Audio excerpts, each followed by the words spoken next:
The topic is Jackman framework. इसमें हम ये देखेंगे कि इंटरप्राइज आर्किटेक्चर के लिए हमारे पास जो एक फ्रेमवर्क यूज़ होती है वो क्या है। जैकमैन फ्रेमवर्क हमारे पास एक इंटरप्राइज आर्किटेक्चर का फंडामेंटल स्ट्रक्चर है। फर्स्ट पॉइंट हमारे पास ये हो गया। सेकंड बात ये है कि हमारे पास जैकमैन फ्रेमवर्क एक ऑर्गेनाइजेशन में, एक इंटरप्राइज में काम करने वाले लोग, जैसे हमारे पास प्लानर हो गया, डिज़ाइनर हो गया, कोडर हो गया, इम्प्लीमेंटर हो गया, डिफरेंट जो हमारे पासा बंदे हैं वो आपके इंटरप्राइज को और उसमें मौजूद जो इंफॉर्मेशन सिस्टम है उसको किस पर्सपेक्टिव से देख रहे हैं। जैकमैन फ्रेमवर्क जो है ये चीज़ प्रोवाइड करता है और ये चीज़ शो करता है कि आपके इंटरप्राइज में मौजूद डिफरेंट कंपोनेंट्स वो आपस में किस तरह से रिलेटेड है। हम ये आगे एग्जांपल से देखेंगे कि जैकमैन फ्रेमवर्क जो है कैसे पर्सपेक्टिव्स प्रोवाइड करता है और कंपोनेंट्स को कैसे रिलेट करता है।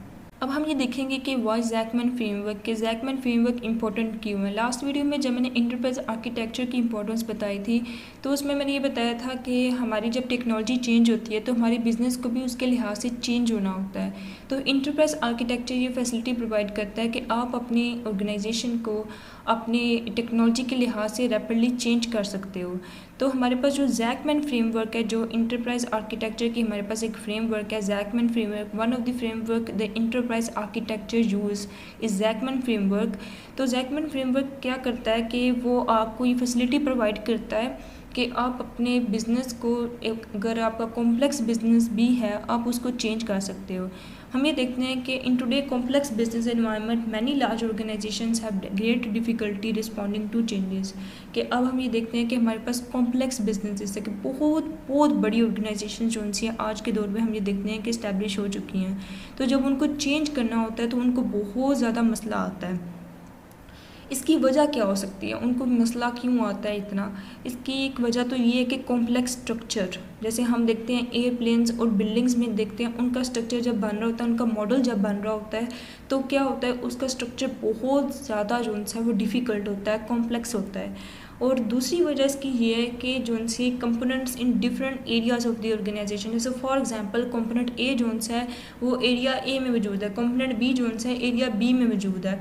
तो वो कंपोनेंट्स आपस में रिलेटेड तो हैं पर वो जो है जब उनको आपने चेंज करना है, जैसे मिसाल के तौर पे आपको जब बिल्डिंग ए से बिल्डिंग बी में शिफ्ट करना हो तो आपको वही सारी चीज़ें एज इट इज़ उठा के आपने बिल्डिंग ए में शिफ्ट करनी होती है।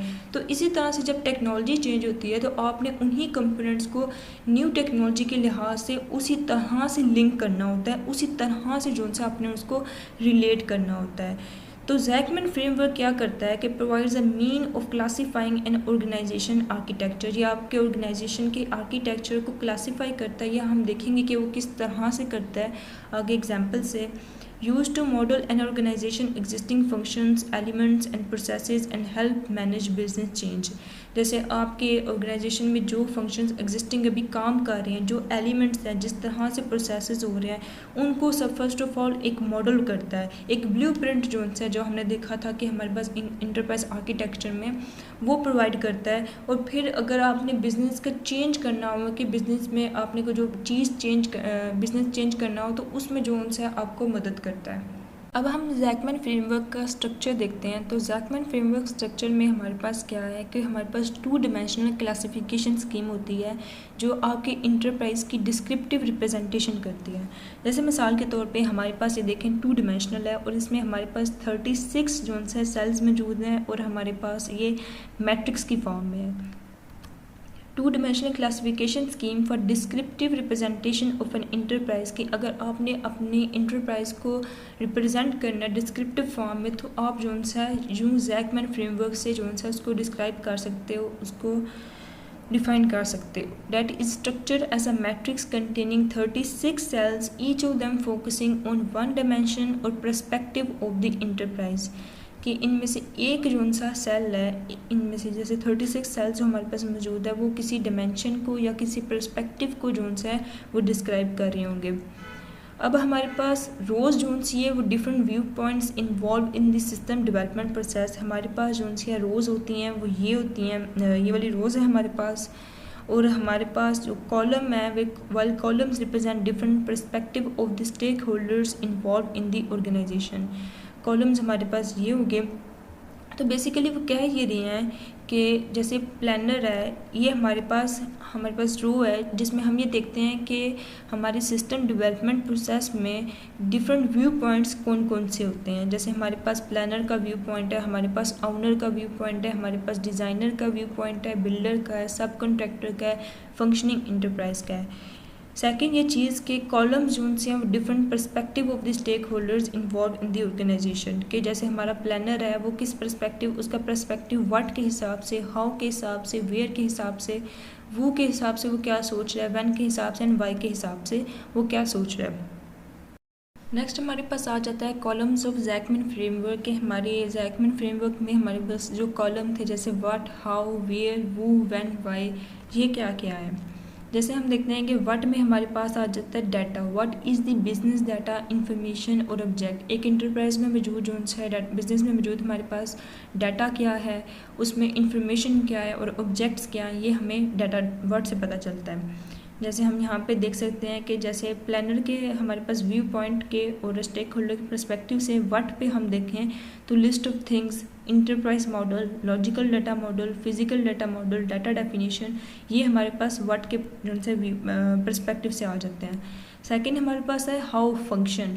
हाउ जो से हमारे पास ये फंक्शन जिसमें हमारे पास लिस्ट ऑफ प्रोसेसेस के वो फंक्शन कैसे कर रहा है।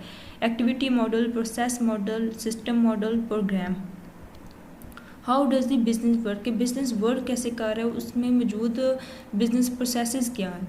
Where network, what are the business operation, where are the business operation, where में हमारे पास जो सा नेटवर्क आ जाता है कि बिजनेस के ऑपरेशंस कहाँ पे है, कि जिसमें हम देखते हैं कि वो कहाँ कहाँ ऑपरेट कर रहा है। List of locations, business logistics, distributed architecture, technology architecture, network architecture. इसमें हम ये देखेंगे कि ऑनर के जो सा व्यू पॉइंट और वेयर के पर्सपेक्टिव से वो जो सोच रहा है। बिजनेस लॉजिस्टिक्स है, डिज़ाइनर जोन्स है, उसमें हमारे पास डिस्ट्रीब्यूटेड आर्किटेक्चर है।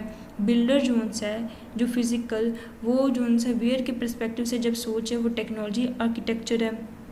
सब कॉन्ट्रैक्टर जब जो सा वेयर के पर्सपेक्टिव से उस इंटरप्राइज को देखता है तो वो उसके दिमाग में नेटवर्क आर्किटेक्चर आता है। नेक्स्ट हमारे पास है who, people. Who are the people that run the business, what are the business units and their hierarchy. वो में हमारे पास लोग आ जाते हैं, उनकी एक हियरार्की आ जाती है और वो कौन से बिजनेस यूनिट्स में काम कर रहे हैं। जैसे हम ये देखते हैं कि प्लानर के पर्सपेक्टिव, वू के पर्सपेक्टिव से देखें तो वो ऑर्गेनाइजेशन स्ट्रक्चर है। तो प्लानर क्या करता है कि वो जब सोचता है वू में तो वो उसके पास जो सा ऑब्जेक्टिव्स स्कोप होते हैं हमारे पास प्लानर में, तो वो जो सा ऑर्गेनाइजेशन स्ट्रक्चर देखता है। ऑनर जो सा उसके पास कंसेप्चुअल, तो वो जब वू के पर्सपेक्टिव से सोचता है तो वो एक वर्क फ्लो को देखता है कि इनमें जो से पीपल जो काम कर रही है उनका वर्क फ्लो क्या होगा।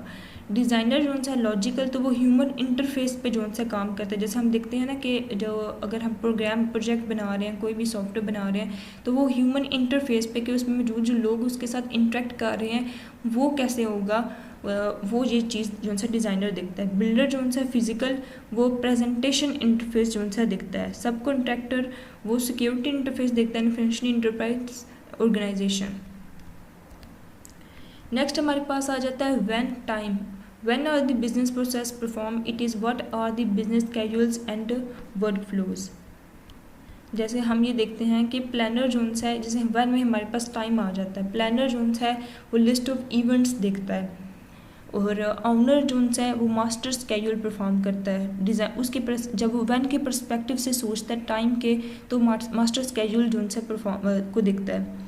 डिज़ाइनर प्रोसेस स्ट्रक्चर और बिल्डर जो है कंट्रोल स्ट्रक्चर देखता है और सब कॉन्ट्रैक्टर टाइम डेफिनेशन। इसमें हमारे पास व्हेन में हमारे पास जो है स्केड्यूल आ जाते हैं कि कौन सी एक्टिविटी कब जो है परफॉर्म होगी।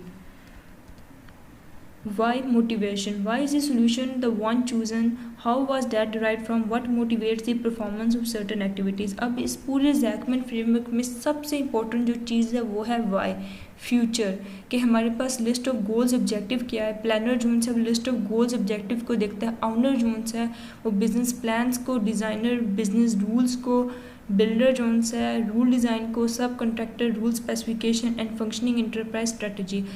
वाई क्यों ज़्यादा इंपॉर्टेंट है, क्योंकि इसमें हम जो सा स्ट्रेटजीज़ और हम हमारा जो सा इंटरप्राइज हमारी बिजनेस जो सी है वो फ्यूचर में कैसे होगी वो देखी जाती है।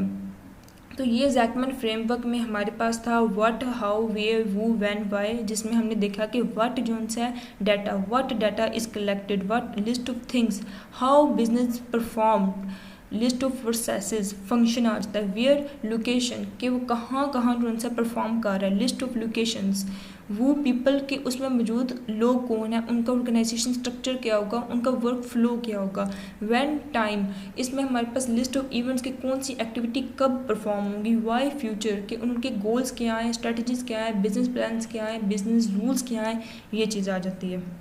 पहले हमने जैकमैन फ्रेमवर्क में जो हमारे पास कॉलम्स थे वू, वाई, वेयर, हाउ, ये हमने पहले डिस्कस किया। अब हम देखते हैं कि रोज़ ऑफ जैकमैन फ्रेमवर्क के हमारे पास जैकमैन फ्रेमवर्क में जो रोज़ थी, प्लानर, ऑनर, डिज़ाइनर, बिल्डर, सब कॉन्ट्रैक्टर, फंक्शनिंग इंटरप्राइज, ये क्या चीज़ें हैं। Planning review. This view describes the business purpose and strategy which defines the playing field for the other views. It serves as the context within which the other views will be derived and managed. Basically हमारे पास planner view, जैसे हम कहते हैं ना कि plan जो है वो एक सबसे इम्पोर्टेंट चीज़ होती है। अगर आपने कुछ भी बनाना है किसी भी फील्ड में, कोई भी शय अगर आपने बनानी है प्रोडक्ट, तो उसके लिए आपका जो प्लान है वो बहुत इंपॉर्टेंट होता है। इसी तरह से प्लानर का व्यू जो है वो जैकमैन फ्रेमवर्क में बहुत ज़्यादा इम्पोर्टेंट है, क्योंकि ये आपके ऑब्जेक्टिव, स्कोप, ये बेसिकली स्कोप को बताता है। ये एक बाउंड्री जोन से डिफाइन कर देता है आपके बिजनेस के ऑब्जेक्टिव को, उसके पर्पस को, उसकी स्ट्रेटजी को।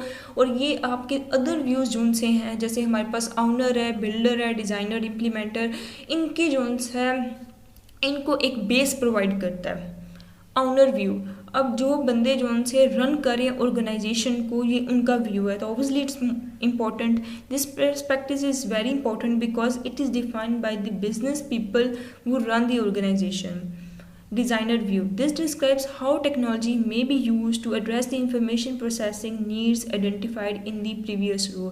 कि previous row में जो हमने information processing needs हैं उसको हमारी टेक्नोलॉजी कैसे सेटिस्फाई करेगी। जैसे हम जो उनसे डेटाबेस यूज़ कर सकते हैं, हम कौन सा सॉफ्टवेयर यूज़ करेंगे, हम कोई लैंग्वेज यूज़ करेंगे, ये चीज़।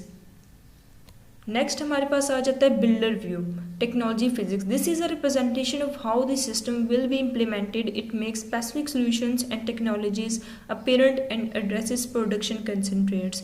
जैसे कि हमने लास्ट व्यू में देखा, डिज़ाइनर व्यू में हमने देखा था, ये जो से हमारे पास जर्नल आ जाएगा जिसमें हम कहेंगे कि हम जो से लैंग्वेज यूज़ कर रहे हैं. फॉर एग्जाम्पल एक प्रोजेक्ट के लिए हम लैंग्वेज यूज़ कर रहे हैं.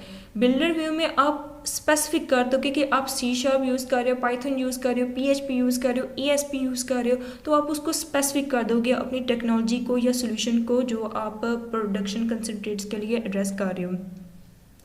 ये बताएगा कि आपका सिस्टम कैसे इम्प्लीमेंट होगा. नेक्स्ट हमारे पास आ जाता है सब contractor view, component assembles. These representations illustrate the implementation specific details of certain system elements, parts that need further clarification before production can begin. This view is less architecturally significant than others because it is more concerned with a part of the system than with the whole.